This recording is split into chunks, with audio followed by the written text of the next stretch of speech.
jangan sampai seperti ini, ya.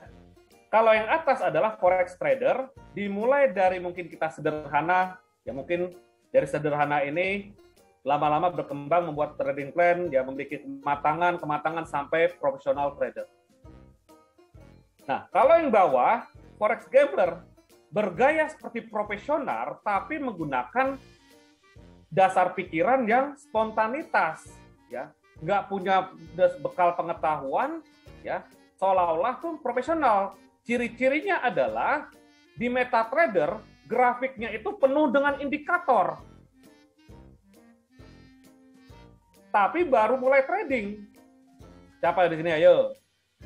Gak apa-apa, gak usah malu. Kita akui diri kita. Ya, indikatornya banyak tuh. Wah, banyak indikatornya lah. Seperti anak TK gitu, warna-warni lah intinya. Nah, nongkrong di kafe. Waduh, nongkrong kafe. Buka MetaTrader, wah, ngeliatin grafik terus, nggak ada kesimpulannya padahal. Ngeliatin terus grafiknya, tapi kesimpulannya nggak ada. Ya. Nah, begitu orang lihat, wah, trader loh. Nah, begitu orang lihat lewat, wah, orang trader nih. Nongkrong di kafe. Wah, terusnya orang lain lewat, wah, gayanya kan kampun, nggak taunya modalnya $10. Di broker asing. Modalnya $10. Bukan underestimate ya, maksudnya dengan industri ini bisnis. Dagang bakso aja modalnya 10 juta. Ini udah modal di kafe, nongkrong kafe, manfaatin wifi, ya, minumnya hanya kopi hitam saja, ya. Terusnya indikatornya banyak, ya. Terus dilihat modalnya nggak tahu $10. Bukan underestimate sekali lagi, mohon maaf ya. Jadi ini bisnis, dagang bakso aja 10 juta kan, kita sama-sama tahu minimum ya, dagang bakso minimum gerobak 10 juta. Ya. Dan ini mau trading forex $10 itu juga akun sen lagi. Ini kita relaksasi aja, relaksasi ya, jangan terlalu tegang ya. Walaupun emas naik turun, walaupun pound sterling sudah mulai naik ya, pound sterling naik ini karena dolarnya melemah. Ya, safe haven-nya menurun jadinya. Oke. Nah, jadi kalau memang bergaya seperti profesional, ya, lalu lama-kelamaan dia tiba-tiba compang-camping, ya karena apa? Ilmunya terlalu tinggi, bro.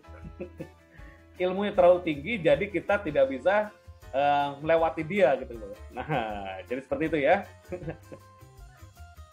Nah, jangan seperti ini. Akibat ini adalah banyak, ya, banyak dari karena leverage. Gagalnya banyak trader di forex itu karena leverage. Leverage itu adalah fasilitas ya, dan leverage ini pedang bermata dua, ya. Pedang bermata dua. Kalau tanpa leverage kita tidak bisa cepat untung, dan sebaliknya dengan leverage juga kita bisa cepat mengalami kerugian. Jadi ya, dan banyak yang mengkambing hitamkan leverage bagi mereka yang gagal dalam trading forex. Padahal leverage ini fasilitas. Hanya mereka yang tidak becus atau tidak bijak menggunakan leverage. Dan mungkin kalau nggak tahu leverage, nggak dijelaskan sama salesnya. Salesnya nggak menjelaskan, Pak, ini ada leverage, Pak ya. Daya ungkit ini memang bisa saja membuat untung Bapak besar, dan bisa juga sebaliknya dalam kerugian. Jadi hati-hati dengan menggunakan leverage. Nah, dengan leverage ini kita bisa antisipasi, bahaya leverage bisa diantisipasi dengan manajemen resiko. Harusnya gitu dijelasinnya. Dijelasin nggak sama salesnya? Responnya dong. Ya. Nanti saya sampaikan deh kepada ketua salesnya nih.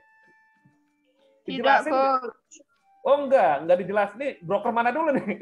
Harta di broker mana nih? DK, Coach. Oke, DK. Oke, nggak apa-apa. Nanti saya sampaikan ya. Ya, jangan sebut nama di sini.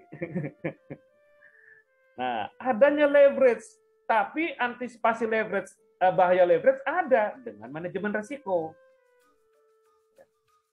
Karena ketidaktahuannya tersebutlah jadi kecemplung. Tapi nggak apa-apa, ini sebuah pelajaran. Tapi setelah pelajaran ini jangan diulangi lagi, ya.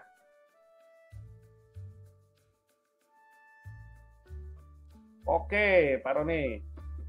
Nah, kesalahan umum investor dan trader bagi yang pemula, satu, nyontek. Benar nggak? Mengandalkan analisa orang lain. Oke, nyontek nggak selamanya benar. Ya. Yang kedua, nggak punya trading plan, nggak punya perencanaan dagang. Nanti trading plan kita mulai, dan mungkin bagi yang ingin detail mengetahui trading plan, silakan di YouTube channel saya nih.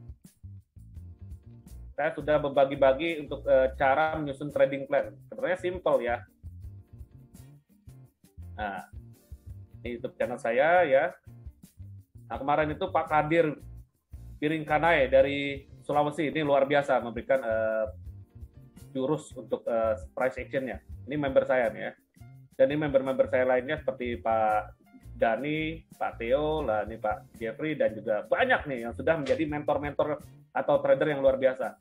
Ya, saya alhamdulillah dan bersyukur bahwa saya menanam di tanah yang subur lah. Di dalam industri ini menyatakan bahwa adanya profit di industri ini. Nanti trading plan ini ada bisa pelajari ya, menyusun trading plan ya. Jadi banyaklah untuk belajar. Oke. Yang ketiga adalah tidak memulai money management. Nah, manajemen ini adalah tata kelola keuangan. Ini yang akan kita bahas. Tata kelola keuangan ya. Ya, Mas Alam, saya dulu gitu, tapi setelah ikut kelas saya ya maksudnya ya, belajar konsisten dengan analisa sendiri. Betul. Jadi tidak mengandalkan orang lain ya. Nah, yang penting kita punya trading plan. Trading plan ini misalkan seperti kita membuat sebuah proposal ya. Proposal kita ini bisa disetujui, bisa enggak. Kalau proposal disetujui, terjalinlah sebuah bisnis. Nah, disetujui proposal dengan skenario untung dan rugi kan? Nggak mungkin sebuah vendor atau sebuah investor itu menyetujui kita tanpa adanya skenario mengatasi dalam kondisi kritis atau kondisi kerugian. Kalau sudah bisa cara menanganinya, otomatis investor pun juga menyetujui proposal kita, baik itu dalam sektor real maupun dalam trading derivatif ini. Ya. Dan money management ini tata kelola keuangan. Ya. Sebenarnya kita pun juga sama-sama tahu cara tata kelola keuangan dalam berbisnis sektor real, tata kelola keuangan negara punya tata kelola, kita rumah tangga pun juga tata kelolanya ada, Anda terima gaji ada tata kelola, nggak mungkin baru terima gaji hari itu juga langsung habisin belanja shopping mana aja atau jalan-jalan ke Bali atau kemana gitu misalkan ya, yang di Jakarta terutama ya. Nah kalau yang di Bali nggak usah jalan-jalan ke Bali lagi karena sudah ada di Bali ya. Nah jadi tata kelola keuangan itu sangat penting. Kalau kita terima gaji misalkan 10 juta, pengeluaran sebulan itu berapa ya, untuk saving berapa, lalu untuk entertain berapa, entertain penting ya. Nah, itu ada tata kelola keuangan, jangan semuanya dikeluarkan. Oke. Nah, jadi dalam kita menjalankan sebuah bisnis derivatif atau forex ini ya, saya ada slogan, learn how to finish it before you start anything. Jadi pelajari dulu bagaimana menyelesaikan sesuatu tersebut. Menyelesaikan loh, ya. Sebelum Anda mulai apapun, dalam kaitannya trading, ketahui dulu exit point-nya, stop loss dan taking profit. Ya. Oke. Jadi harus tahu dulu, begitu saya masuk ke industri ini, begitu saya entry buy atau sell pada instrumen keuangan, ya, harus tahu penyelesaiannya gimana. Ya. Penyelesaian ada dua, untung atau rugi. Ya. Dan kalau untung, di berapa keuntungan kita? Dan jika rugi, kira-kira toleransi kita sampai berapa toleransi kerugian kita? Benar nggak? Jangan sampai takut rugi. Rugi itu pasti, resiko itu pasti. Tapi bagaimana mengatasi atau menangani sebuah kerugian yang kita akan alami? Harus ada antisipasi di awal. Ya. Nah, nanti kita akan bahas tadi sesuai dengan pertanyaan Ibu Nur ya. Siapa Nur Lela apa siapa? Mohon maaf, saya lupa tadi. Input stop loss yang ideal di berapa? Nah, berarti stop loss ideal itu adalah exit point ya. Exit ada dua, taking profit dan stop loss. Oke? Mau dilanjut? Lanjut nggak? Lanjut Pak Coach. Yuk, jangan pada tidur ya. Semangat, semangat. Semangat, ayo, yuk. Masih hitam. Pak, masih semangat. Kopi hitam tanpa gula ya. Ngopi dulu, Coach. Mantap. Kopi hitam tanpa gula. Ini yang bukan Arabica nih. Ya, gayo. Jadi nggak asam. Ya, jadi learn how to finish it before you start anything. Ya apa aja lah, bisnis apa aja. Mau ditawarin bisnis A, bisnis B, yang penting tahu cara antisipasi gimana kalau misalkan rugi. Ya, suruh jualan kopi, tahu cara antisipasi kerugiannya. Kalau nggak laku gimana? Nah, apakah dimasukkan ke dalam lemari es, atau kita minum sendiri kopi sebanyak itu ya? Nah, harus tahu cara antisipasinya ya. Itulah bisnis. Nah, trading pun juga bisnis karena trading adalah berdagang. Oke, kita mulai dari fondasi. Bangun fondasi kita. Pertama adalah mindset kita bahwa trading ini adalah dagang. Yang kedua adalah psikologi dalam mengatasi biasanya kerugian. Ya. Yang berat itu adalah di mana kita lihat keuntungan kita sedang ada di mata kita, di depan mata kita. Nah, benar nggak? Yang berat itu adalah melihat keuntungan di depan mata kita. Kalau sudah biru, rasa takutnya muncul nggak? Responnya dong. Begitu kita ada profit nih, takut nggak? Takut rugi nggak kira-kira? Ada untung sedikit-sedikit diambil. Wah, baru untung 2 pip diambil. Wah, baru untung $5 diambil. Ya. Nah, Awalnya itu saya Coach. Iya, TMBK tuh seperti Pak David menyampaikan tuh. TMBK, takut menang berani kalah. Rugi besar didiemin. Ya. Psikologinya kena kan? Ya. Jadi takut menang itulah tidak direncanakan di awal. Karena apa? Dalam skenario entry harus siap 2 konsekuensi. Ya. Sekali lagi, dalam skenario entry kita, buy atau sell kita, sudah tersusun dengan trading plan ya intinya, harus siap 2 konsekuensi. Konsekuensi positif dan konsekuensi negatif. Dan keduanya tersebut sudah disepakati. Oke?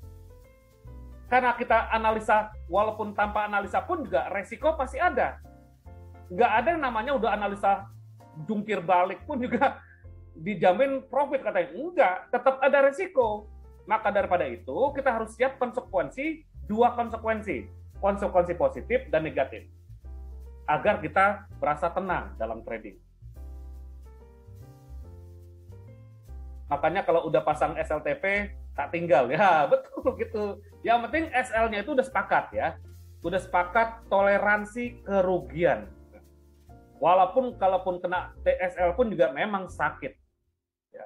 Ya namanya kehilangan kan sakit. Tapi namanya dagang harus siap dengan resiko, menjamin adanya resiko. Kalau kita ingin mendapatkan keuntungan, ya harus siap dengan jaminan resiko. Oke. Money management, risk management, dan time management, kita langsung ke sini materi. Ya. Nah, penempatan stop loss dalam trading santai premium class, saya sudah memberikan berbagi tentang stop loss ya. Stop loss ada 2 skenario ya. Tinggal masing-masing trader itu pilih yang mana, bebas ya. Karena masing-masing trader itu punya risk profile yang berbeda-beda. Ya. Pertama, stop loss yang kita lakukan adalah mengacu pada struktur pasar, struktur gelombang, swing high, swing low. Ya. Yang kedua, stop loss yang kita tanamkan mengacu pada maksimum drawdown dari modal kita. Nah, itu robot banyak tuh menggunakan maksimum drawdown. Ya, robot-robot yang menggunakan martingale atau averaging. Nah, jadi kalau misalkan kita menggunakan swing high, swing low, pada tampilan ini, ilustrasi penempatan risiko dengan struktur pasar atau grafik. Jadi stop loss-nya itu pada swing high dan swing low. Jika kita ambil posisi buy, ya. Maka kita lihat dulu struktur grafiknya, dia naik turun dari histori sebelumnya, lalu dia naik lagi. Nah, berarti dia kalau sudah melewati harga tertinggi ini, sudah break high, potensinya adalah bullish. Dan saya ingin buy, nggak mau buy di atas dong. Saya mau buy-nya itu kalau koreksi ke sini. Nah, benar nggak? Saya nggak mau buy di atas. Saya nggak mau buy di resisten. Sell pun juga nggak mau, karena apa? Trennya bullish, potensi bullish, karena baru break high. Nah, begitu dia turun ke sini, boleh dengan buy limit atau bentuk pola candle reversal seperti hammer ataupun bullish engulfing, apa aja lah ya, yang penting bullish reversal candle. Nah, boleh Anda buy. Nah, pertanyaannya stop loss-nya di mana? Kita ambil swing low terakhir. Satu swing nih ya. Satu swing ini adalah sebagai stop loss kita. Nah, satu swing ini ya, jika kejauhan jaraknya, ya sudah gunakan satu swing dari satu candle ini. Nah, kalau memang Anda mengacu dari candlestick. Tapi kalau Anda buy limit, kan candlestick-nya belum muncul. Inputlah stop loss pada swing low ini. Swing yang terakhir satu rally ya. Swing itu gini. Ya. Swing itu gini. Ini satu rally, sudah terjadi koreksi ya. Ada rally kenaikan, lalu turun, kenaikan, turun. Nah, di sini saatnya buy. Nah, inilah swing yang terakhir sebagai penempatan stop loss jika kita buy. Ya, target 2 kali lipat boleh atau 1:1 juga boleh. Nah, target ini bebas ya. Yang penting antisipasi dari kerugian dulu untuk tahap awal ya. Untuk tahap awal ya. Target ini bebas. Yang penting bagaimana cara strategi kita mempertahankan modal supaya tidak margin call. Setuju? Mau nggak mempertahankan modal jangan sampai margin call tapi uang tetap bertambah? Itu yang dicari, Coach. Jangan sampai margin call, oke? Nah, selanjutnya, sebaliknya kalau sell itu di bawahnya ya. Nah, ini swing high. Nah, sell-nya itu di swing high. Dia turun, harga tertinggi semakin rendah, ya. Berarti kita sell di sini. Nah, begitu dia koreksi ke atas, kita sell atau kita sell limit di sini, boleh. Stop loss-nya ya swing high. Swing high. Targetnya ya 1:1 boleh, 1:2 boleh. 1:1 tuh sejumlah stop loss ya, sama equal. Jumlah stop loss dan taking profitnya sama. Ya. Oke, jadi bukan TMBK lagi nanti. Yuk kita langsung ke grafik ya. Langsung ke grafik. Nah, kayak gini deh. Ini kan swing low. Ya. Harga terendah ini, ya iya Pak Agung, skala D1 besar, skala M1 kecil banget. Ya. Maka daripada itu, kalau kita entry pada D1, hanya menyimpulkan big picture tema. Apakah ada candle kenaikan, atau memang masih dalam kondisi tren turun. Nah, misalkan seperti ini nih Pak Agung ya, di Euro sudah menyentuh support. Nah, kita mau buy ini ceritanya. Kenapa? Melihat candle bullish. Dan melihat pada di support. Kalau mau sell di atas. Nah, ini saya hapus dulu ya. Nah, maka kita breakdown dua level ke bawah, boleh. Ya. Ternyata harga berada di resisten. Mana resistennya kok? Ini EMA 200. Dia bertindak jadi resisten. Dan kalau ingin buy, mungkin saya rencanakan di sini. Nah, ya. Saya rencanakan di sini karena apa? Ini resisten, ini ada support, dan ini ada EMA 50. Bisa saja kalau dia turun ke sini, dia mantul lagi. Atau gunakan trendline seperti Pak Kadir nih. Nah, trendline misalkan gini, hubungkan trendline ini ke sini. Di time frame H1 ya Pak Agung ya. Nah, begitu melihat trendline-nya sudah di area ini, maka saya rencana buy-nya di sini. Stop loss-nya di mana ya? Kalau rencana buy di sini, kayak gini deh. Oh ya, nah gitu deh.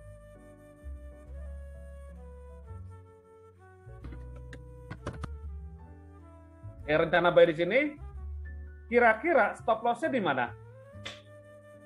Ayo, kita buat sebuah trading plan.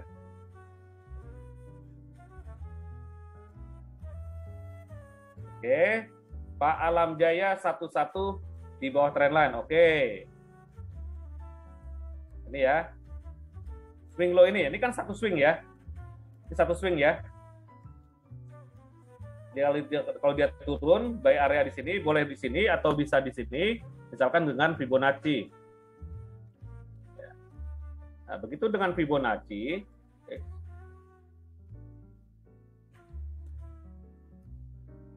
bentar, saya ganti warna dulu.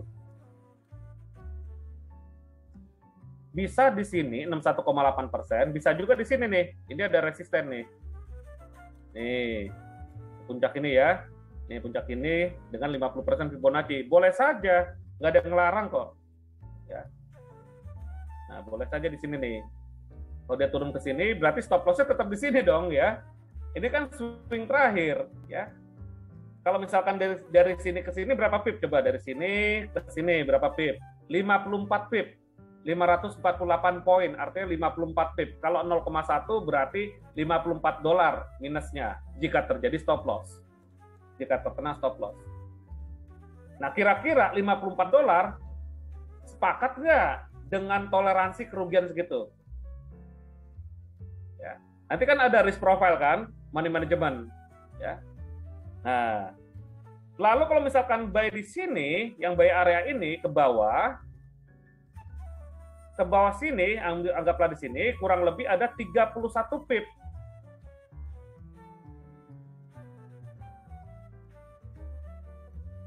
Karena subjektif kadang trendline. Oke, besok hari Sabtu deh Pak, kita kembali lagi bahas trendline besok, hari Sabtu besok ya.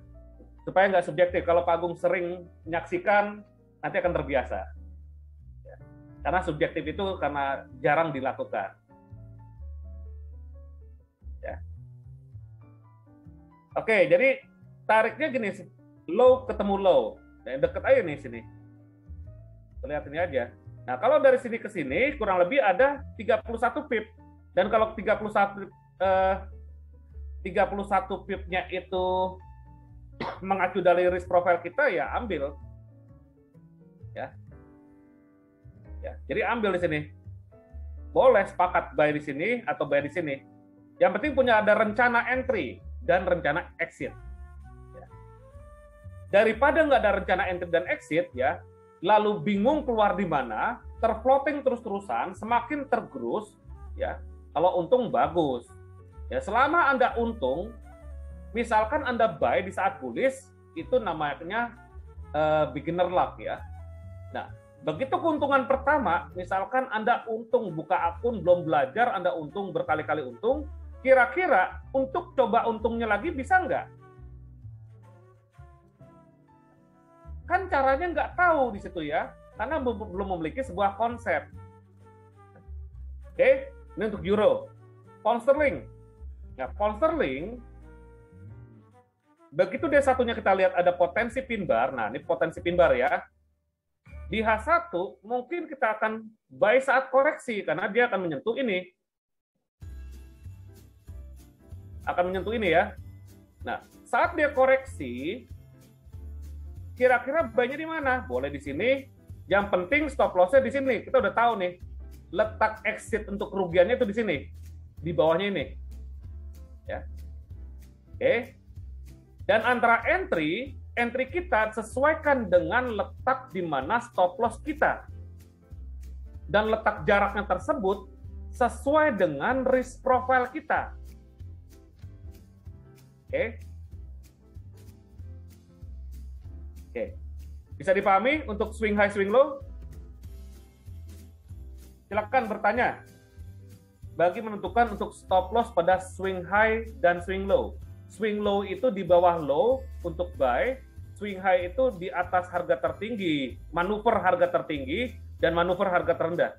Nah, kalau harga tertinggi manuvernya itu swing high sebagai stop loss bagi Anda yang ingin sell. Ya. Oke. Ini kita jadikan struktur pasar. Ya. Bisa dipahami?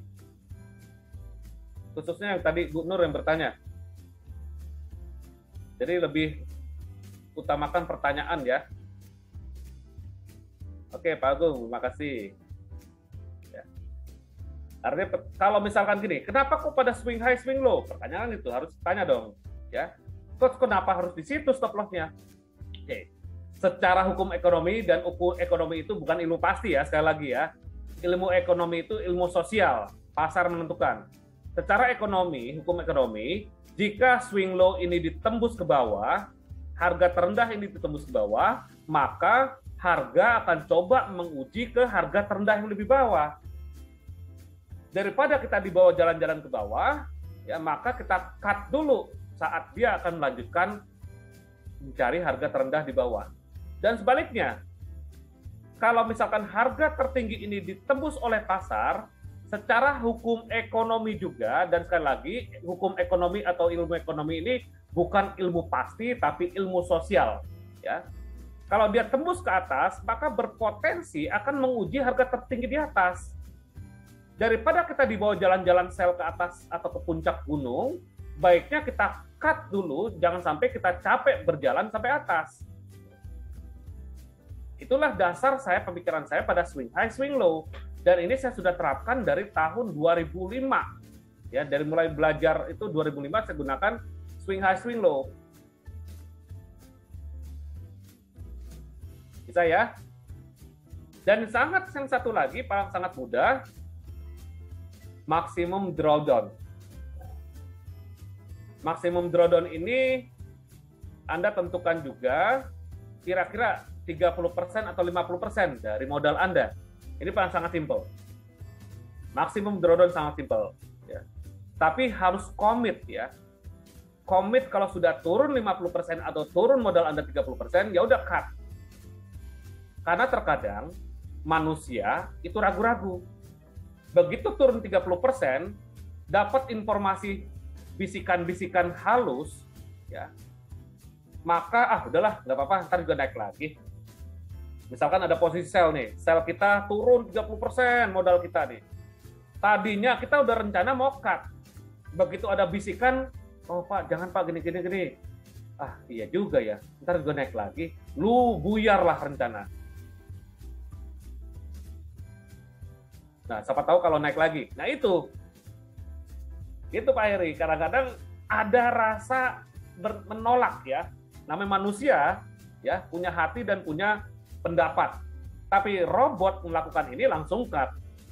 Maka drawdown maksimum 30% itu dilakukan oleh otomatisasi trading. Ingat, 30% atau 50% request Anda lah sebagai investor. Ya.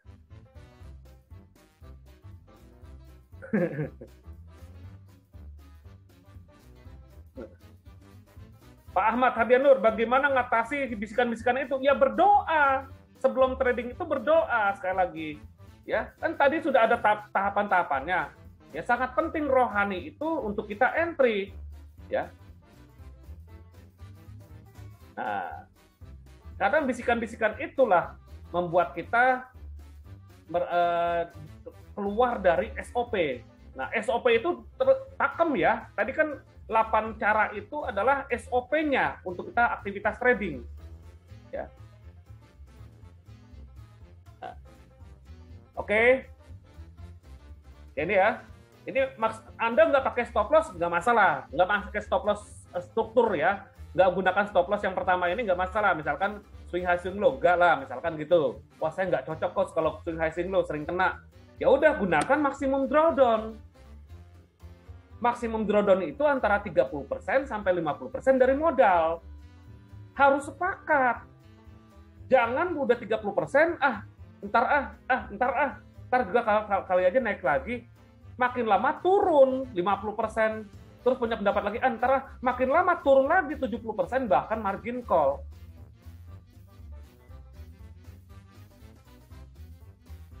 Nah, ya pada nih. Biasanya orang rohani itu kalau lagi floating loss besar, wah baik pada orang, wah berdoa terus. Floating minus besar makin rohani, betul ya. Ini manusiawi sih, bukan kata saya, kata yang sudah-sudah itu. Kata yang memang semua yang menjalankan seperti itu. Menurut survei lah. Ya. Oke, jadi ya silakan. Berarti kalau saya lebih memilih yang ini ya, yang Maksimum drawdown. Iya.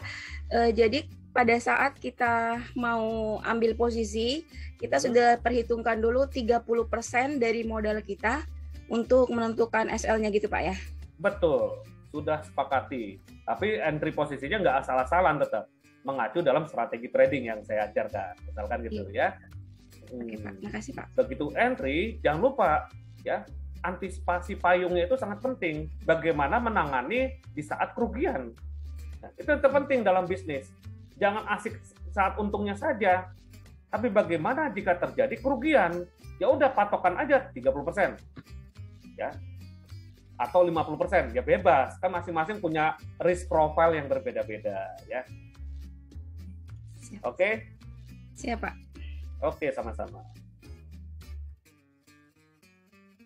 Pak David, 30% mah kegedean ya, Coach. Ya, kalau maksimum drawdown sih enggak, Pak. Maksimum ya, maksimum drawdown. Tetapi kalau misalkan risiko profil, ya, itu antara 2% sampai 5%. Nanti habis ini ya. Oke, silakan.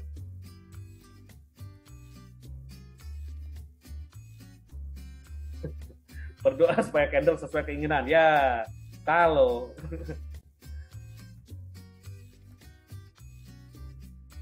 Oke, kita masuk pada manajemen keuangan atau tata kelola keuangan. Ini sudah umum lah, sudah saya sering sampaikan ini. Tata kelola keuangan. Nah, saya ambil contoh, ya. Ini risk win rate ratio ya. Oke, nanti kita entry setelah ini ya. Kita hitung dulu. Saya dengan uang saya deh. Uang saya saat ini 4867 ya. Tulis. Uang yang ada 48 lah 50 bikin 4850 ya. Oke, untuk kita memulai industri ini, jadi gini. Banyak bertanya pada saya, Coach, kalau misalkan buka akun trading berapa kira-kira idealnya atau berapa minimumnya? Nah, kalau bicara minimum saya paling nggak suka, ya. Karena apa? Ini bukan buat minim-miniman gitu loh. Ini bukan buka rekening tabungan, bukan. Tapi ini rekening bisnis ya. Dan kalau misalkan bertanya idealnya berapa bukanya, saya balik tanya lagi. Kira-kira dana nganggur Anda yang memang ingin diposkan dalam berdagang ini berapa? Atau dana nganggur dulu deh. Misalkan dana nganggur saya itu misalkan dana nganggur saya itu 10.000 contoh ya. Ini jadi buka akun forex itu ada tujuannya. Dana nganggur ya, gitu lah bahasa kita ya. Dana nganggurnya saya itu misalkan 10.000 ya, $10.000 misalkan ya. Nah, dari $10.000 ini saya nggak mau gunakan semuanya, enak aja. Saya nggak ada tabungan dong, kan gitu. Ya, saya akan gunakan antara 50% sampai 30%. Nah, dulu saya gunakannya 30%. Ya, dari dana nganggur ini. Ya, misalkan ini contoh ya. Ya. Misalkan dana nganggur saya itu $10.000 dan saya sekali lagi secara manusiawi saya nggak mau semuanya buka akun 10.000, terus saya nggak ada tabungan lagi. Logika nggak? Nah, kalau Anda gimana? Semuanya atau enggak? Dana nganggur nih ya, bukan aset. Ya. Dana cash nganggur. Ya. Semuanya apa enggak? Kira-kira teman-teman nih semuanya enggak nih? 10.000 semuanya, misalkan Anda punya 10.000 sama seperti saya nih. Ya. Enggak lah, betul. Ya. Yang lain mana? Oh, yang lain semuanya berarti ya. Wah, berani-berani. 30%, oke, ya 30%. Berarti kita buka akunnya itu setelah latihan ya. Setelah latihan ya, 30%. Ya. 30% dari modal kita dana nganggur ininya. Berarti 30%-nya adalah $3.000 ya. Oke. Saya nggak mengacu ini deh. Ini anggap bikin $3.000. Ya. 25%. Wah, kecilan bro. Bimoli. Ya, mantap, namanya Bimoli ya. Kalau masih ada nganggur lainnya boleh coach ya. Jangan dulu Pak, baru latihan. Maksudnya gini, kita buka akun pertama ini sama seperti kita membuka bisnis saat bisnis itu masih dalam kondisi soft launching. Ada trial and error-nya, kita masih belajar, jangan semuanya dimasukin. Setuju? Soft launching ini bisa ada trial and error. Di saat trial and error, nanti kita ada perkembangannya, ikut belajar dan punya konsep, ya, mengatasi resiko. Begitu sudah ada pengalaman, kurang lebih sudah eksistensinya berdasarkan evaluasi, ya, barulah top up. Gitu. Jadi top up itu suntik dana untuk mengembangkan bisnis, bukan top up untuk kita nambel ban gitu, nambel margin call, bukan gitu, ya. Oke ya. Nah, 3.000 ini manajemen ya. Risk profile bagi pemula ya, antara 2% sampai 5%. Sorry. 2% sampai 5%. Kira-kira Anda yang mana? Dari modal 3.000, risk profile-nya Anda dalam setiap entry ya. Ini per entry. Ya.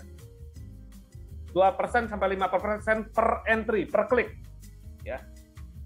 Nah, kira-kira berapa? Saya ambil uang wah, kalau 10% Anda udah pengalaman ya. Boleh saja sih 10%. 2,5% ada ya. Oke, kita bikin 5% aja ya. 5% lah ya. Nah, 5% dari 3.000 itu berapa? 150 kan? Ya. Risk profile berarti risk profile kita 5%. Misalkan gitu ya. 5% per entry. Nah, artinya kita siap resiko itu adalah siap dengan antisipasi atau siap dengan toleransinya di $150. Setuju?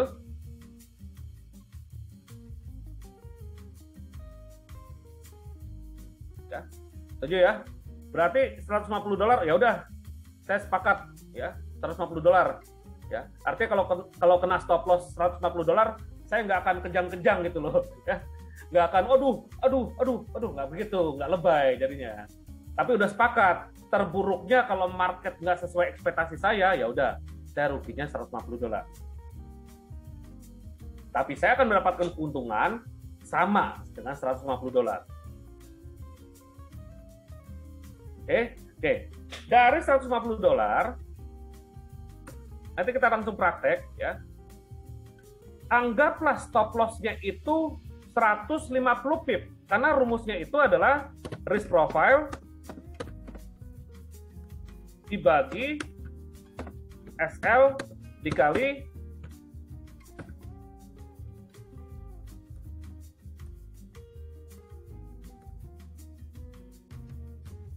apa tuh value per point pip. Nah, ini rumusnya ya.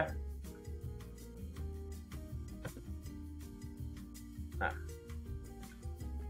risk profile kita 150 dibagi SL-nya berapa? Gitu. SL-nya bikin 150 dah ya, atau 100 pip. Ini hitungan pip ya. SL-nya by pip. 1 pipnya itu adalah $10. Oke, misalkan saya antisipasi untuk gold ya. Gold saya antisipasi 150 pip contoh ya. Kalau saya turun harga emas turun 150 pip lebih dalam lagi, ya otomatis kan kita buy-nya di harga murah. ya otomatis sudah turun kurang lebih beberapa pip.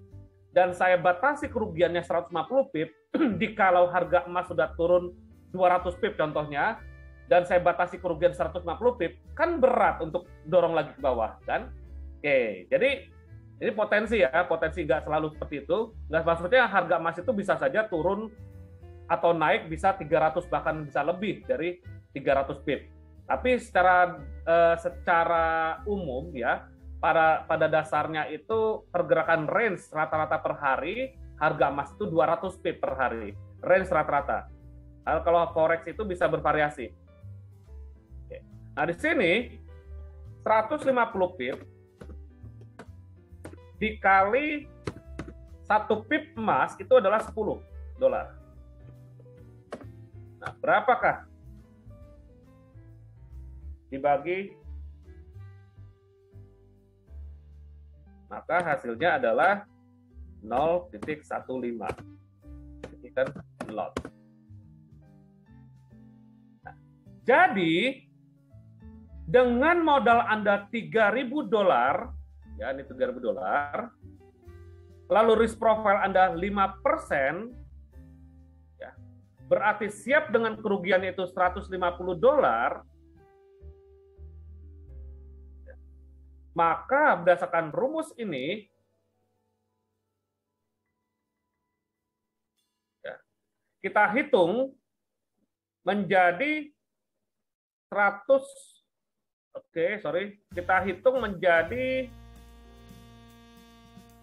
$150 dibagi 150 pip dikali 10, maka hasilnya adalah 0,15 lot. Atau kalau di GK itu kan nggak ada, jadinya 0,1 lot. Coach, boleh nggak saya entry-nya 0,2 lot? Ya boleh saja, risk profile-nya bertambah.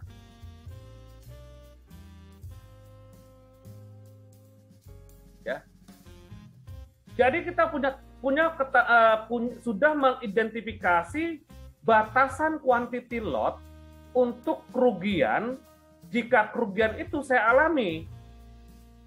Ya, dimulai dari quantity barang dulu, kira-kira dari barang yang kita beli sekian, lalu nilai barang itu turun sampai 150 pip, ya maka kita akan stop.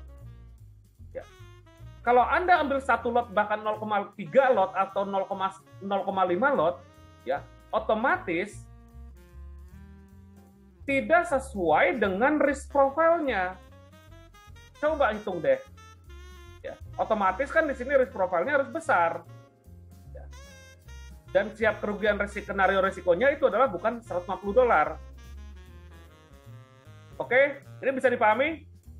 Jadi setiap entry, Anda sudah punya patokan bahwa sebelum Anda bertanding lawan McPassion, Anda sudah punya kuda-kudanya.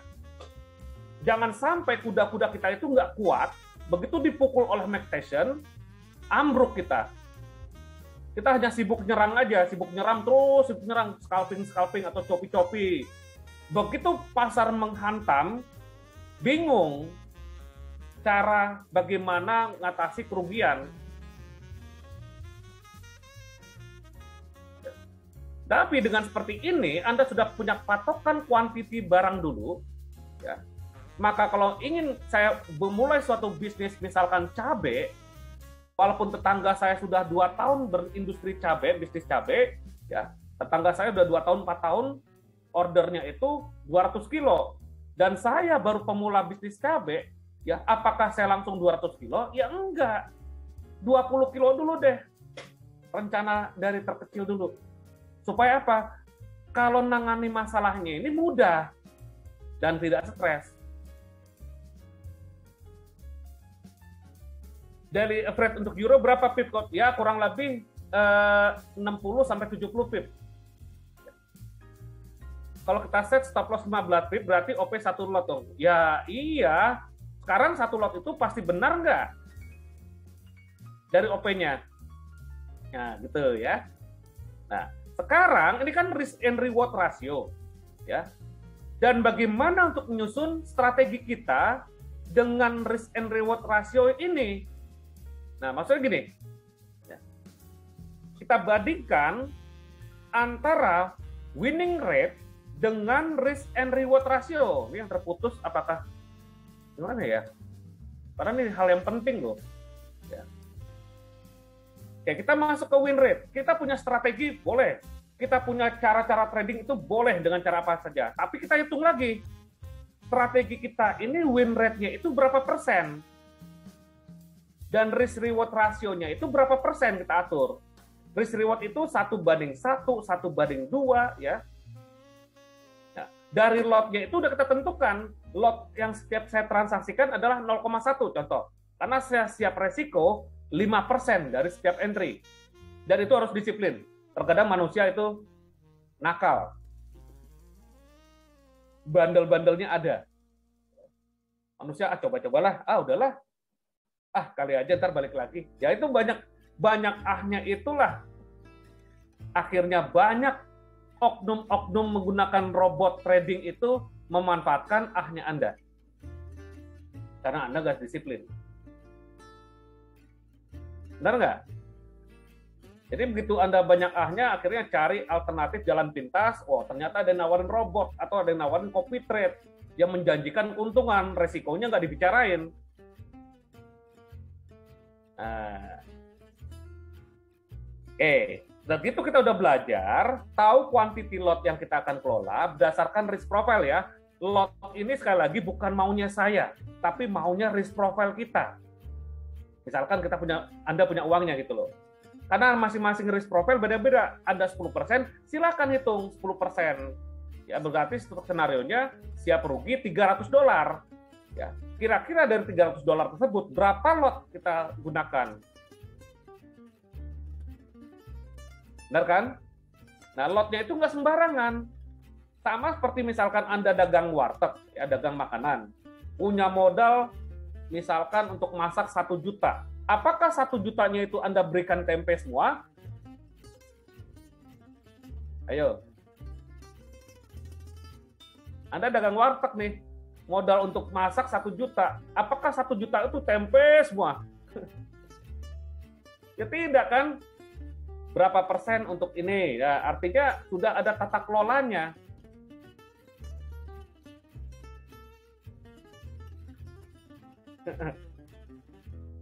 Otaknya tempe, ya, artinya gitu ya. Harus disesuaikan. Jadi Anda begitu ikut coaching ini, besok mau lotnya, mau trading, hitung dulu batasan resiko Anda berapa. Supaya apa? Supaya nggak babak belur gitu loh. Ya. Oke ya. Masuk ke sini ya. Win rate ratio.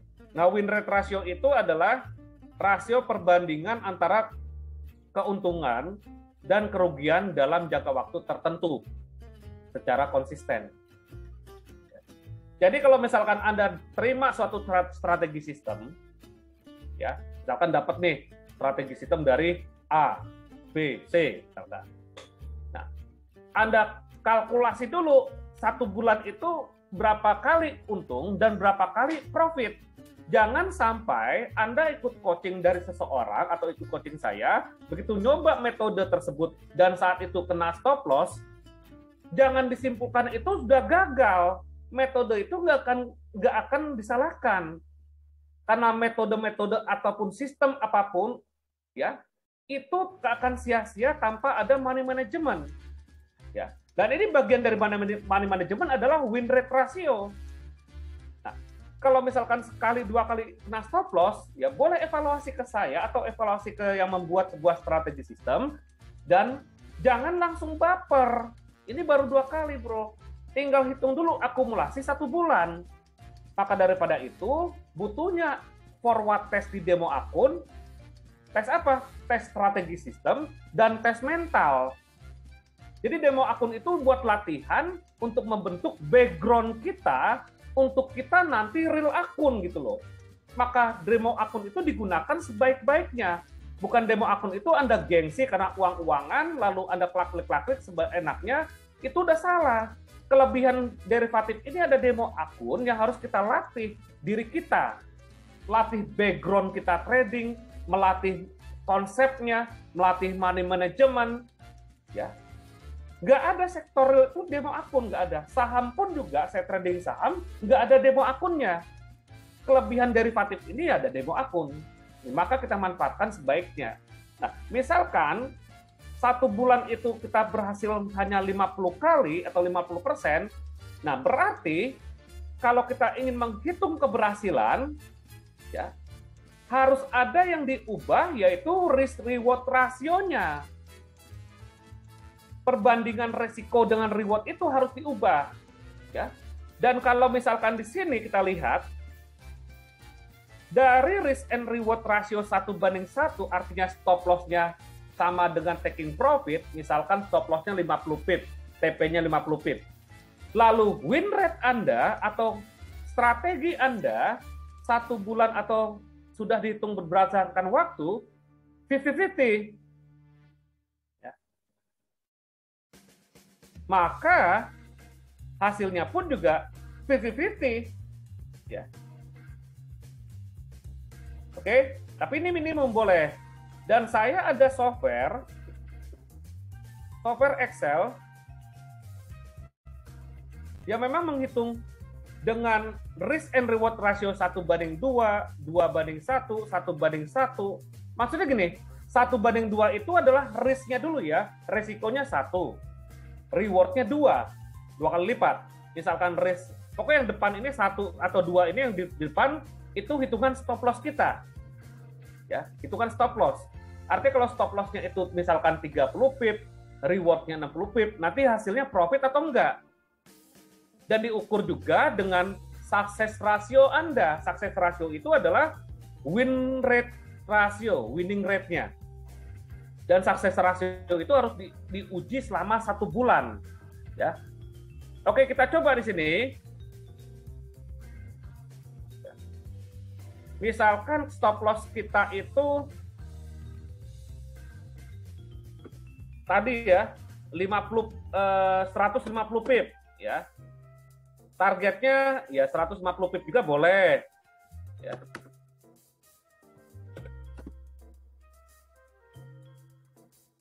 Nah, berarti risk and reward rasionya itu 1:1 dan success ratio kita 50%, at the end BEP. Gak ada hasil. Perlu diulang? Perlu diulang nggak nih? Apa udah paham? Ulang, Pak. Oke, ulang lagi ya. Hitung dulu stop loss-nya berapa. Ya. Stop loss-nya misalkan, wah ini banyak yang keluar, apa nggak mau ilmu kali ya. Stop loss-nya 70 pip, misalkan. Reward-nya itu misalkan 70 pip juga, ya berarti 1:1 kan. Nah hasilnya dalam 1 bulan itu nggak untung nggak rugi.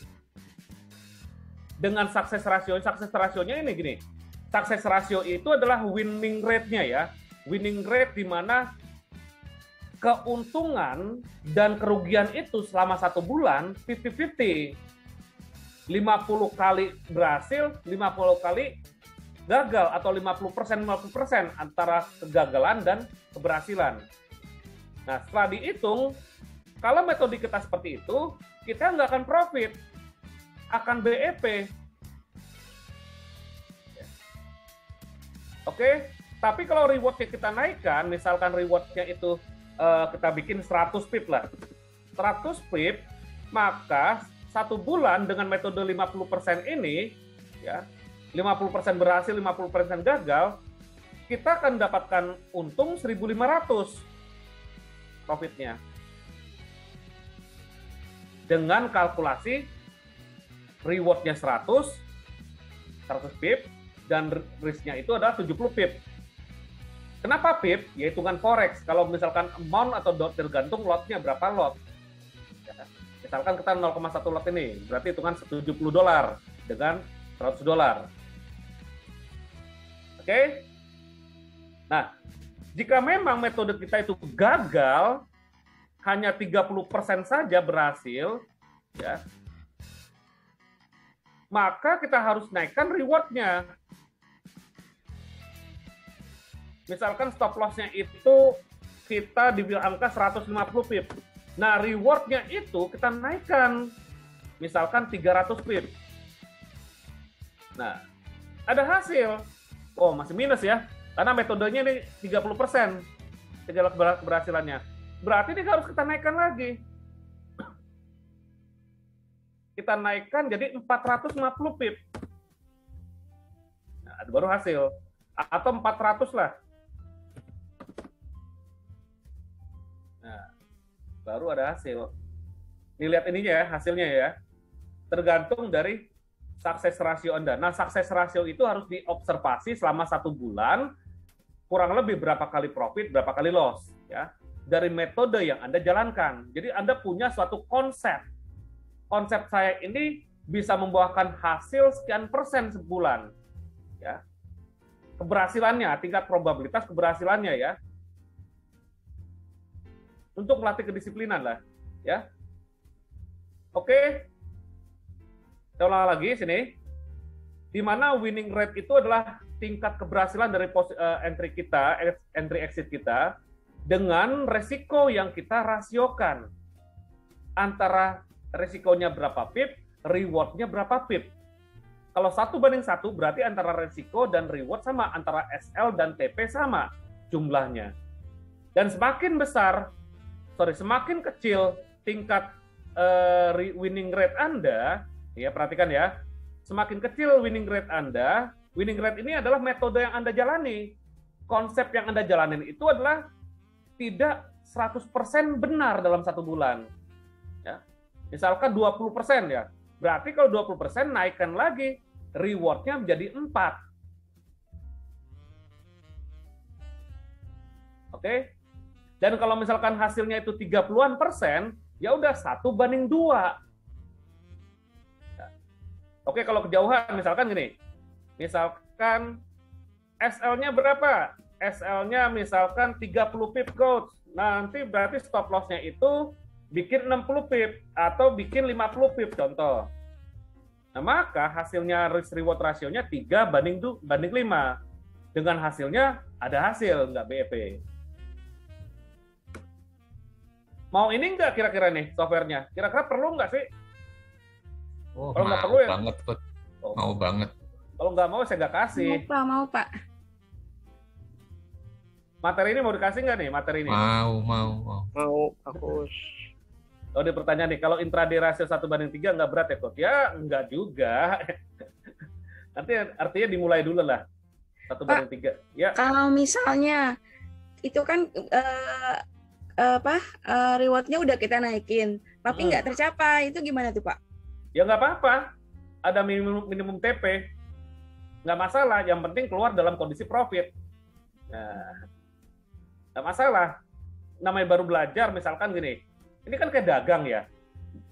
Rencana sudah kita kalkulasikan. Ini kan baru kita perencanaan. Tapi pelaksanaannya tersebut, ya bisa saja kita lepas posisi entry profit kita setengah perjalanan gitu loh. Ini ilustrasi ini sudah saya sampaikan pada kelas-kelas sebelumnya, bahwa misalkan ibu punya toko kelontong, ya, 1 harinya SPD-nya tersebut 5 juta sales per day. Ya. Lalu dalam 1 hari ada informasi mau ada kerusuhan, dan dalam 1 hari itu ibu sudah mendapatkan untung atau sudah mengantongi 2.500.000. Nah, pertanyaannya, apakah kita tetap buka toko kelontong kita dan menyaksikan kerusuhan tersebut, atau kita tutup toko, ngantongin 2.500.000 tersebut, dan besok jualan lagi? Pilih mana?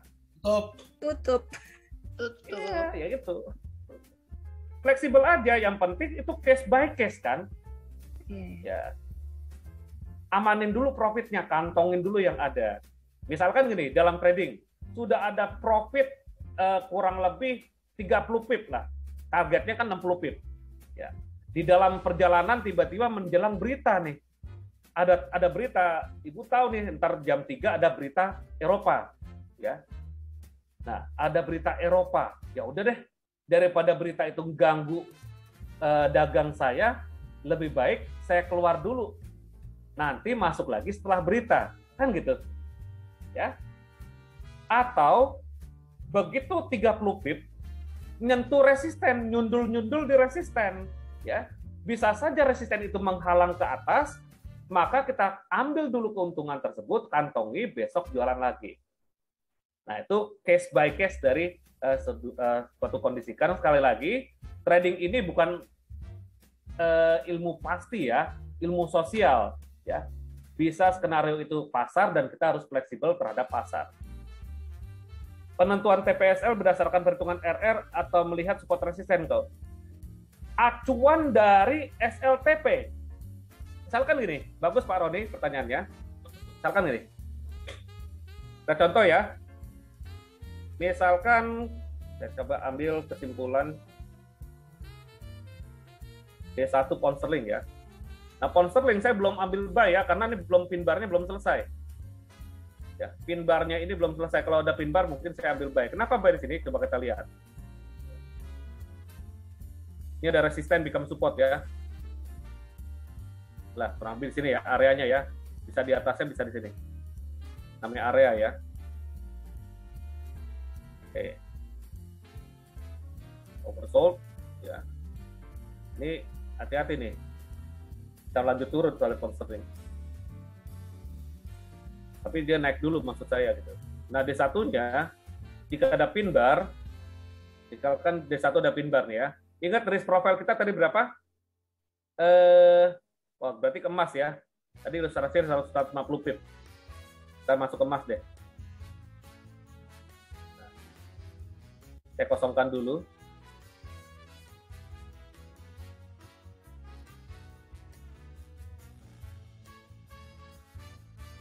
Ya, SAU. Nah, misalkan gini, D1-nya itu kan dia membentuk pola candle yang lebih tinggi dari pola candle pola candle sebelumnya nih ya. Walaupun di atas ada rejection. Ya, ini sudah saya skenario kan ini kan. Tuh. Sudah pip ya. Ini sudah saya skenario kan nih. Di sini mantul. Ini sebelum hari Senin nih, hari Senin atau hari apa? Mantul di sini. Antara buy di sini atau buy di sini. Oke, jadi sekarang harga sedang menguji ini dan dia memantul ke bawah.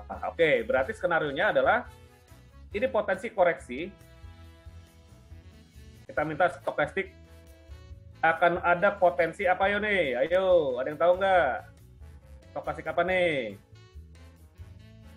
Ayo. Bearish divergence ya? Kurang tepat. Dikit lagi. Oke, hidden apa Pak Ahmad? Hidden divergent. Hidden apa yo? Hidden apa yo? Hidden divergent. apa? Hidden bearish ke bullish. Nah, bearish. Hidden bearish divergent. Oke. Bearish.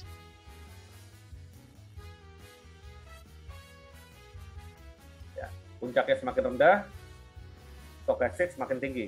Nah, ini bukan perubahan tren ya, tapi ada gelombang akan turun. Ya. Oke, lalu kita lihat D1-nya. D1-nya potensi hidden bullish. Ini bertolak belakang loh. D1-nya berpotensi hidden bullish. Saya coba.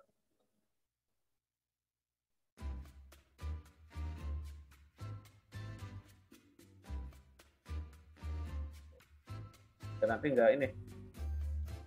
Nah, ini hidden bullish nih D1. Nah, kebalikannya. Visualisasinya saya ini dulu ya. Oke, udah ya. Berarti probabilitas D1 akan naik ke atas dan gelombang H4 potensi koreksi. Benar ya? Kita bacanya seperti itu. Probabilitas D1 akan menguji ke atas ya. Dan gelombang H4-nya potensi koreksi dari D1. Karena ini udah diskenariokan ini kemarin. Ini ada area supply. Tinggal sabar menanti aja di sini tadi kalau mau sell. Nah, sekarang pertanyaannya, kalau dia turun, turunnya kemana? Kita rencanakan dulu di sini misalkan ya. Ini ada demand area. Demand area ini. Nah, dan kita ambil kesimpulan juga bahwa ini ada resisten become support. Atau ini kita tarik Fibonacci. Nah, Berarti ini ada 61,8% sebagai major Fibo sebagai rencana entry kita. Kita breakdown ke bawah lagi. Nah, ke H1. Nah, ini area yang tadi kita rencanakan di H4. Ya. Ini kan di H4. H4 potensi koreksi. H1 pun juga potensi koreksi. Maka bagi trader yang akan memanfaatkan sell, silakan sell aja di sini. Stop loss-nya di atas ini, benar kan? Ya, skenario begini kalau mau sell. Targetnya 1/1 di sini. 1/1. Oke. Oke. Kita ambil skenario sell dulu. Nah, skenario sell sesuai dengan dari pertanyaan Pak Roni tadi, ya. Kalau saya sell di sini, stop loss di atas berapa pip? Ukur dulu. 142 pip. Nah, masuk nggak 142 pip terhadap risk profile saya tadi? Atau risk profile yang tadi kita bareng-bareng hitung? Masuk nggak? Masuk. Masuk kan? Ya. Rencana kita tadi kan risk profile-nya itu 140 pip. Dan kalau kita sell di sini ke atas 144 pip, ya berarti toleransi kita sepadan, dan ini juga swing high. Ini harga tertinggi di high-nya di atas, swing high-nya. Targetnya 1/1. Di manakah dia turun sampai mana? Ya 1/1-nya di sini nih. 1/1 atau keuntungannya di sini untuk sell, target sell.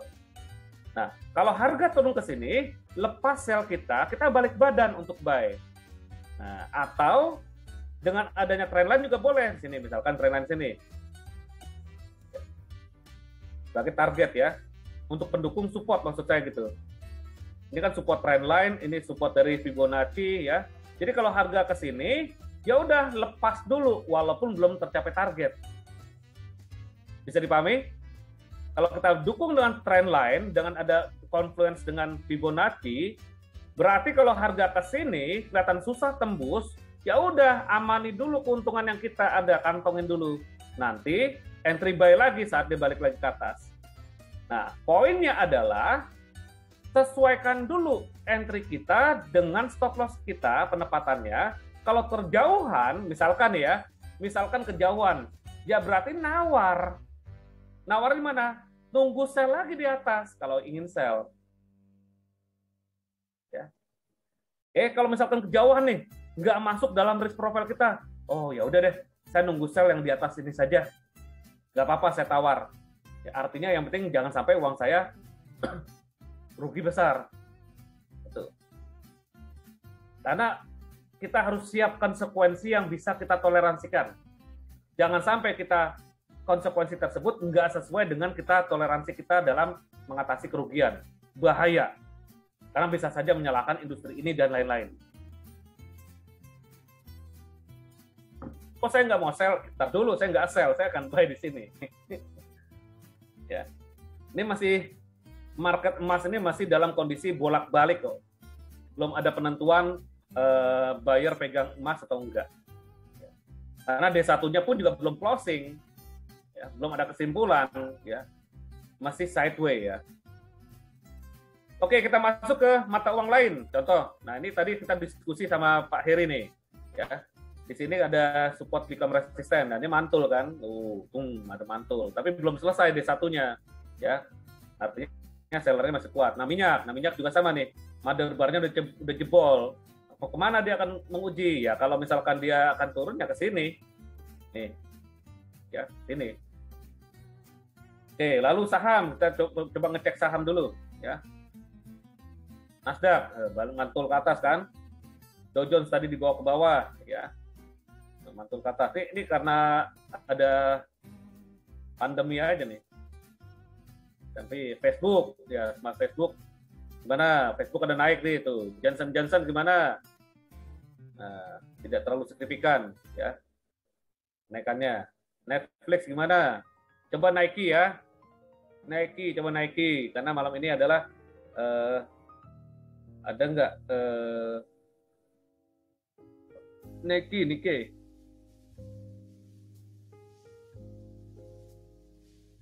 nggak ada. Harusnya ada. Nah, ini Nikkei.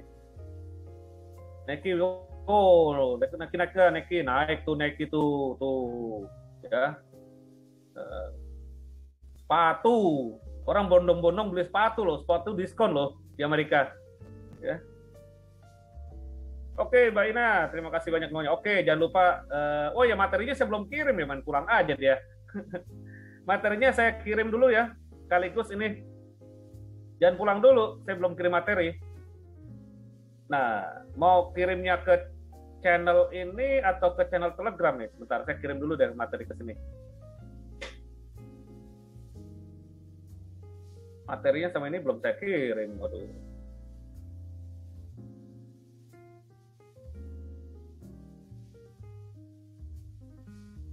Sekarang tanggal 26 ya. Nah, risk reward rasionya saya kirim dulu deh. Bisa terima nggak ya di? Nah, itu udah saya kirim risk and reward ratio Excel-nya. Masuk yo. Masuk. Materinya sebentar, saya coba kirim materi ini. Materi tanggal 26 ya. Saya udah kasih profil tadi. Oh, nggak ada.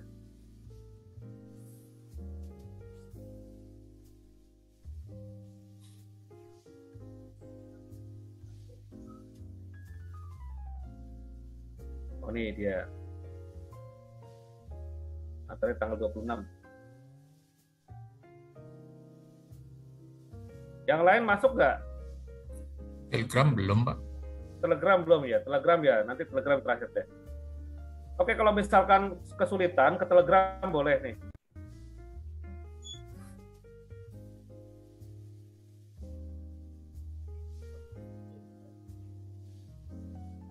Telegram Trading Santai Kuswanto ya. Dan kembali lagi, kalau misalkan ada oknum mengatasnamakan Trading Santai Kuswanto dan itu minta profit sharing, ya itu bukan saya. Hati-hati. Telegram banyak penipuan, Pak. Banyak. Foto saya dipakai lah. Nama saya dipakai. Aduh. Bisakah ada yang saya pelakunya? Waduh. Kata siapa? Justru saya korban. Oh, ini berat nih. Tunggu. Nah, materi sudah itu saya kirim ya, sudah ya. Oke, udah masuk, Pak. Telegram.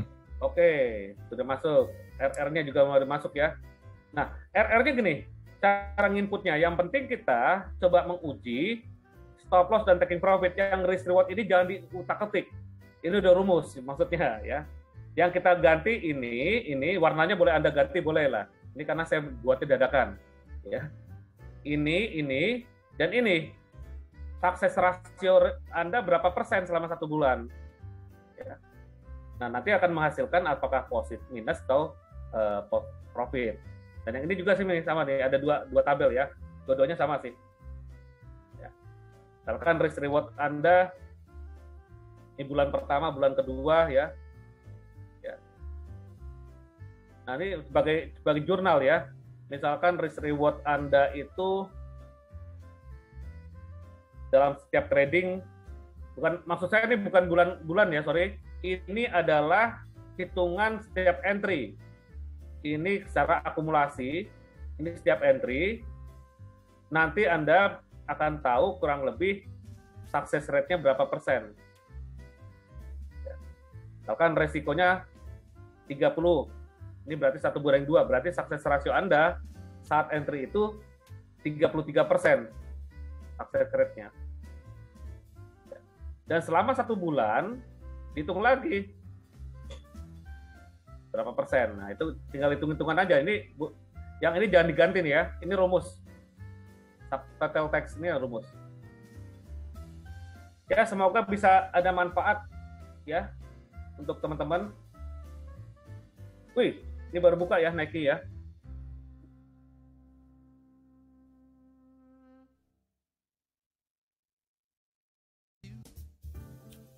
Masih turun ya.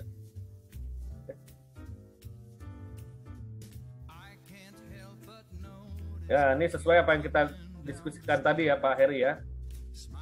Karena ini koreksi dulu ya. Oke, kita lanjut Mas ya. Berarti kita buy-nya di mana? Ya. Kita lanjut buy-nya mungkin nanti tunggu di sini nih. Ya. Ini nih. Tunggu aja nanti sampai memang pasar membuka polanya. Ya, kita sabar aja. Kita sabar saja sampai memang benar-benar ada kesempatan untuk entry buy. Dia muncul-muncul di sini dia. Saya skenario kan ya. Tadi udah kotak-kotak berantakan ya. Bentar ya. Oh, dia. Oke, ini rencana buy sini. Yang tadi sell itu harusnya tadi udah sell ya. Nah, saya nggak mau sell, saya rencana buy ini sini. Tunggu di sini melihat pola candle reversal. Tunggu pola candle reversal. Kalau nggak ada ya nggak usah. Ya. Tunggu aja sampai ada pola candle reversal di H4 lebih optimal. Ya. Karena apa? Ini lagi kencang ini. Dan ini didukung hidden bearish masalahnya. Kalau kita nunggu pola reversalnya di sini, dia masih belum ada koreksi ke bawah dari stokastiknya, ya berarti kita masih harus bersabar kembali. Oke, untuk Kanada nih, bagus ya tadi dari pagi. Silakan Pak Ahmad, ingin bertanya.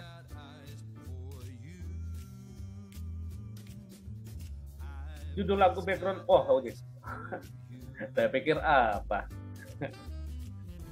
Ini lagunya kompilasi ya, kompilasi dari apa ya ini? Starbucks lah. Starbucks Music Compilation. Pertanyaan yang sulit tuh, Pak. Iya, kaget saya juga. Tadi udah lambaikan tangan ya. Oke, dolar melemah karena yennya menguat dan juga dolar dibanjiri pasar. Itu aja. Nah, ini Pak Hari kemarin sempat konsultasi ya. Memang dolar itu terhadap yen potensi turun ya. Kalau minggu ini potensi rejection shooting star, ini terjadi false break. Ya. Dan terjadi fakey. Baru udah belajar fikih kan ya, price action ya. Karena ini mother bar, inset bar, ini mothernya, ini inset barnya, dan ini ada rejection ke atas dan balik lagi ini fikih. Fikih ini bisa dalam potensinya adalah yang sini, menguji ke support ini untuk dolar yen ya. DXY pun juga sama. Kita lihat dulu dolar indeksnya. Dolar indeksnya ini potensi koreksi, trennya bullish ya. Kita lihat di sini bahwa sudah mencapai target dari double bottom ini kan double bottom ya. Ini neckline-nya. Begitu dia breakout dari neckline-nya ini, breakout correction ke sini ya. Dan dia langsung rally menyentuh target. Ini sudah lama ya saya buat ini ya. Target warna kuning ini menyentuh ini, dia mantul ke bawah. Jika memang tutupnya di bawah membentuk shooting star warna merah, berarti dolar indeks potensi turun. Kalau dolar indeks potensi turun, maka lawan kuatnya adalah euro. Sama-sama negara industri. Ya, euronya potensi naik. Kenapa seperti itu? Karena mirroring antara euro dan dolar indeks. Kita harus tahu sedalam itu dalam kita bertransaksi forex. Ya, korelasi ini akibat apa? Nah, korelasi ini akibat kedua negara ini sama-sama negara industri yang mata uangnya itu diperjualbelikan di mana-mana lah intinya ya. Nah, jadi mengakibatkan antara korelasi positif dan negatif kedua ini jadi mirroring. Nah, dolar indeks kita tunggu saja.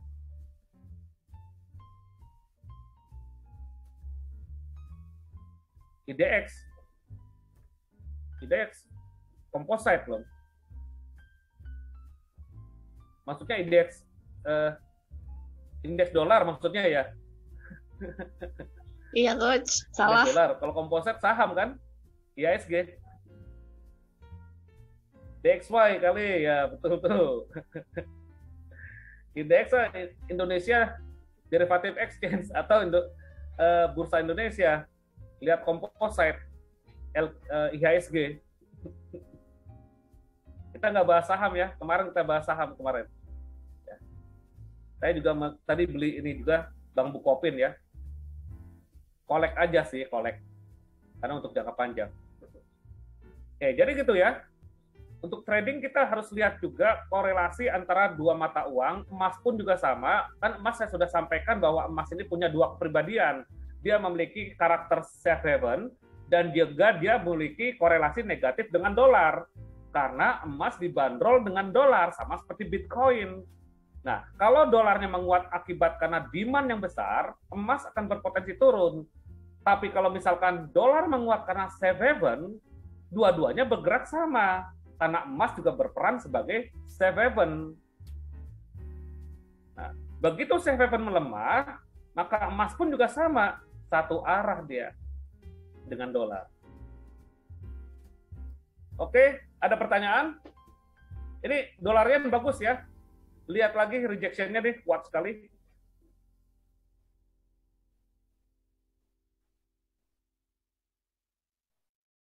Yang berbasis yen bagus nih. Oke, ada pertanyaan?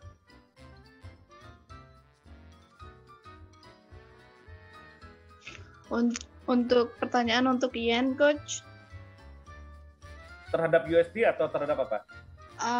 lebih ke ininya sih ya, lebih ke apa ya, bisa dibilang fundamental ya. Ini penguatannya cuman sementara karena kemarin BOJ keluarin stimulus, koreksi atau gimana nih, Coach? Oke, saya hari ini nggak buka COT ya, Commitment of Trader. Mbak Aya udah pernah lihat COT kan? Yang pernah saya kirim, Commitment of Trader. Iya, sudah. Lihat satu bulan ke belakang, sellernya yen itu lebih kuat atau bayarnya lebih kuat. Nah, sekali lagi, yen ini adalah mata uang safe haven, kalau kasarnya itu sebagai pelarian gitu loh, ya. Pelarian untuk sementara. Ya. Nanti kalau misalkan sudah ekonomi membaik kembali, yen itu akan melemah. Karena yen itu juga sebagai negara industri, Jepang atau BOJ sebagai tata kelola negara keuangan negaranya akan menjaga kestabilan kursnya. Kalau negara industri ini kan nggak mau ya mata uangnya itu terlalu mahal. Karena bahaya untuk industri atau ekspornya. Nah, jadi bersifat ini adalah sebagai pelarian sementara atau risk off. Ya. Oke. Nah, siklusnya kan gitu, risk on dan risk off. Ya. Siklus pasar. Dan kalau misalkan risk on dan risk off-nya itu sama-sama melemah, berarti dana investor akan lari ke komoditas logam mulia atau Bitcoin. Nah, siklusnya. Nah, tadi sesuai dengan pertanyaan, berarti secara tren yen masih melemah. Karena yen akan selalu dilemahkan. Karena yen mata uang industri, ya negara industri dan mata uang tersebut akan dijaga kestabilannya. Itu pertama. Kedua, ya, safe haven ini hanya bersifat sementara di saat ekonomi sedang tidak membaik atau ada suatu krisis yang mengganjal roda ekonomi gitu loh. Nah, berarti kalau misalkan prinsip kita terhadap yen ini hanya sementara pelemahannya, ya, ini memanfaatkan kita sebagai buyer yang akan kita tunggu di bawah. Atau kalau dalam trading saham itu adalah memanfaatkan value investing, harga diskon. Kesempatan harga diskon tinggal kita tunggu diskonnya itu sampai mana. Ya. Carilah support-support yang relatif kuat yang menjadi acuan untuk berpotensi diskon itu berbalik di situ dan menjadikan the best of buy selanjutnya. Bisa dipahami? Responnya dong. Paham, Coach. Terima kasih banyak. Oke, sama-sama. Oke, Pak Edi Setiawan, izin masuk, Coach. Ya, silakan ya. Saya rasa waktunya sudah ya. Dan video ini pun juga akan saya kirim ke channel Telegram ataupun juga ke YouTube channel saya. Jangan lupa yang ingin melanjutkan atau ingin menyaksikan YouTube channel saya, BPJS bayar pakai jempol dan subscribe ya. Karena saya pun juga butuh supporting lah ya, supporting dan butuh apresiasi. Setelah dikasih gratis, ya silakan apresiasinya. Ya, oke. itu aja dari saya. Terima kasih. Mohon maaf jika ada kata-kata yang tidak berkenan, ya. Dan sekali lagi ada pesan sponsor dari George Soros, ya. Saya hanya bisa kaya raya karena saya tahu letak kesalahan saya. Saya menyelamatkan diri saya dengan menyadari kesalahan saya. Ya, kita juga harus seperti itu. George Soros saja seperti itu. Sadari dan akui kesalahan yang kita buat. Jangan menyalahkan orang lain. Batasi kerugian dan beranjak ke langkah logis selanjutnya. Ya, batasi kerugian. Jangan Anda dagang nggak membatasi kerugian, artinya Anda sudah menyerahkan 100% pada kerugian Anda. Dan saya coba memberikan sebuah pesan, tradinglah dengan sisi keunggulan kita, kelolalah risiko kita, ya, lalu konsisten dan tetaplah simple. Oke, jika Anda untuk membuka akun silakan menghubungi kontak person Anda di GK Invest, ya, karena lewat saya nggak bisa, ya, karena saya nggak punya akses membuka akun, ya. Terima kasih, sampai jumpa Selasa depan, ya. Dan bagi member